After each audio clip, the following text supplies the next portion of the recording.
ذرهم او دوی پرېږده ذرهم دوی پرېږده یاکلوا چې خوري ویتمتعوا او چې فایده اخلي ویلههم الامل او په غفلت کې وساتي دوی لره امید فسوف يعلمون بیا زر به دوی پوه شي وما اهلکنا او نه د هلاک کړي مونږه من قريه هیڅ کلي الا ولها مگر د هغې دپاره کتاب معلوم لیکلی شوي وخت مقرر ما تسبق او نشي وړاندې کېدی من امة هیڅ امت اجلها د خپل مقرر وخت نه وما یستأخرون او نه هغه وروسته پاتې کېدی شي چې دا آیتونه د داسې کتاب دی چې هغه قرآن ورته ویلی شي روښانه کتاب دی او کم خلک چې د دې نه د دې انکار کوي تکذیب کوي ډېر زر به دوی پښمانه وي او تمنا به کوي چې کاش موږ مسلمانان وي کاش موږ اسلام قبول کړی وي چې کله دوی وګوري چې کوم چا هم کلمه ویلې ده او یو ځل هم په دنیا کې کلمه تېره کړې ده هغوی به د جهنم نه راویستلی شي او جنت طرف ته به روان کړي شي په دې وخت کې به دا کفار دا تمنا به کوي چې کاش موږ اسلام راوړی وي د قرآن مو منلی وي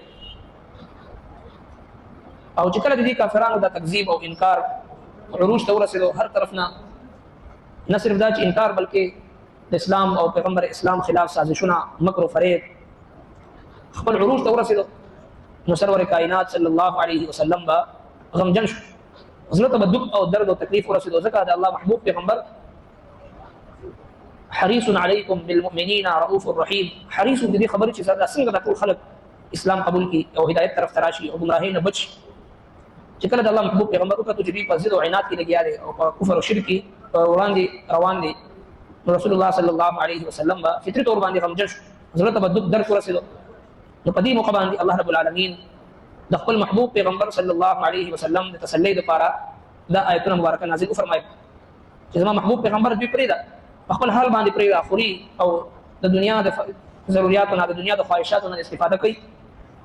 او دغه شان په غفلت کې د پراته په خپل امیدونو کې او خواهشاتو کې د ډوب وي ډېر زر به دوی ته په خپل باندې پته ولګي او داسې نوې خبره هم نه ده بلکې د دوی نه مخکې مو ډېر داسې قومونه هلاک کړي دي چې کوم د دوی په شانتي په خواهشاتو کې لګیا وو د دوی په شانتي د پیغمبرانو تکذیب کوو او د دوی په شانتي اوږدو ارزوګانې او تمناګانې به یې ساتلې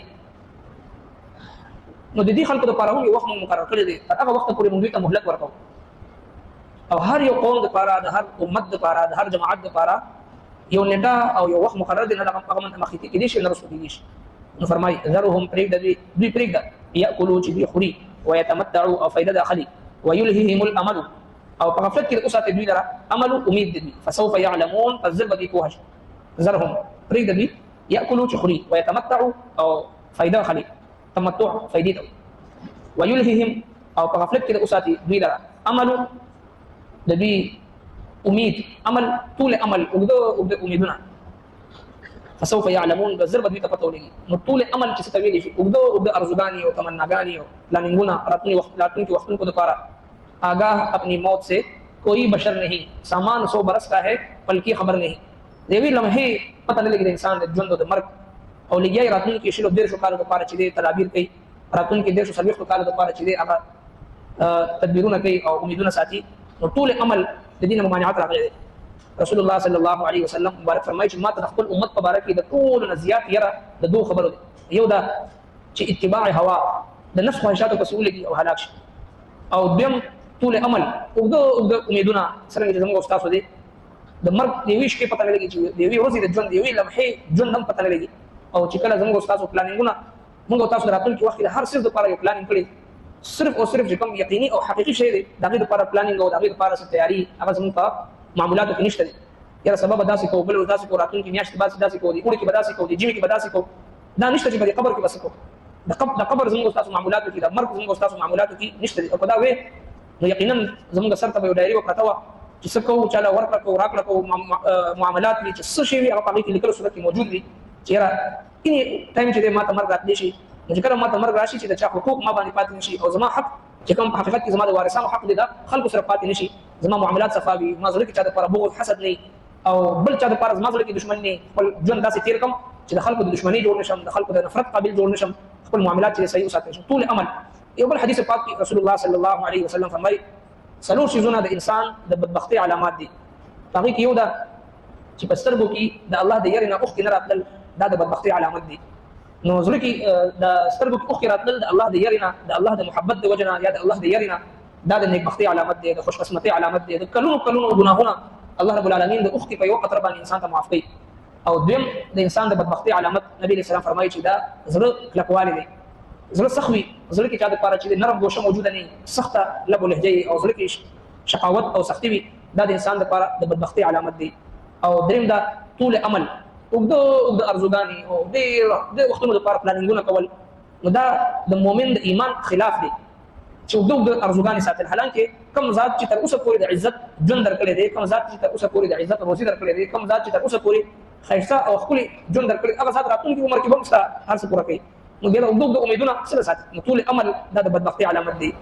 او څلورم چې د دنیا حرص، د دنیا حرص چې کله زیات شي، الهاکم التکاثر حتی زرتم المقابر، تاسو هلاکت کې واچولي تاسو د دنیا حرص تر دې پورې چې قبرونو ته ورسېدي. نبی علیہ السلام مبارک فرمایي چې انسان بوډا کېږي او دوه څیزونه په دې کې دننه هغه ځواني، یو د مال حرص او یو د عمر حرص. نو لهذا د دنیا حرص دا د بدبختۍ علامت دی. فرمایي دا څلور څیزونه د سترګو نه اوښکې نه راتلل، د زړه سخوالي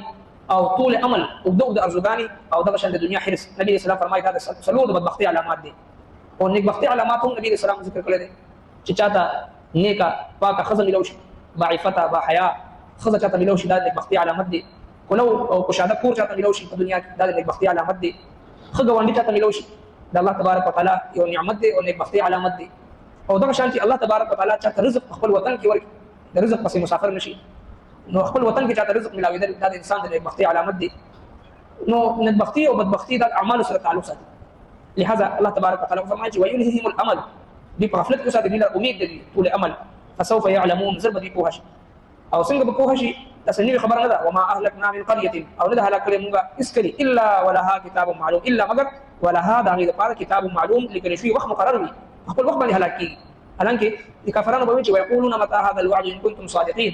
کله به دا وعده راشي، کله به دا عذاب راشي، راولي. الله تبارک وتعالى فرمایي چې نه، الا ولها کتاب معلوم، هغې لپاره لیکل شوي وخت مقرر دی. ما تسبق من امه، نشي وړاندې کېدي هېڅ امت اجلها د خپل مقرر وخت نه، وما يستأخرون، او نه هغه نه وروسته پاتې کېدی شي. اذا جاء اجلهم لا يستأخرون ساعه ولا يستقدمون، چې کله اجل او نیټه چا پوره شي، هغه فرد دی، هغه امت دی، هغه نه مخکې کېدی شي، نه وروسته کېدی شي.